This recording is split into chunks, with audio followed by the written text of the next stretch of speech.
मित्रांनो, स्वागत आहे आमच्या यूट्यूब चॅनलवर। आज आपण भारतीय हवामान खात्याकडून मिळालेल्या माहितीनुसार 9 फेब्रुवारी रोजी राज्याच्या कोणकोणत्या जिल्ह्यामध्ये पावसाची शक्यता आहे ते आजच्या व्हिडिओच्या माध्यमातून बघणार आहोत। त्या अगोदर आपण जिल्ह्यांची यादी बघून घेऊया।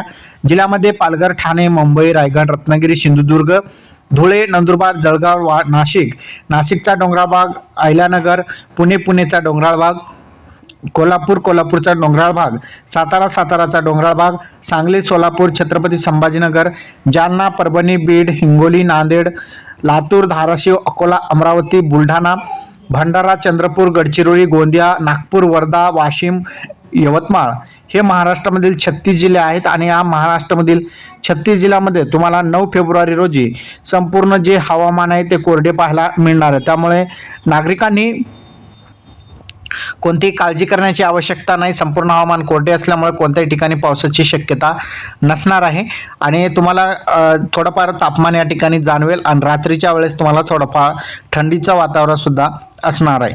तर अशा प्रकारे बघितलं तर 9 फेब्रुवारी रोजीचा हा हवामान अंदाज होता। अंदाज कसा वाटला कमेंटमध्ये नक्की सांगा। चॅनलवर नवीन असाल चॅनलला सबस्क्राईब करा।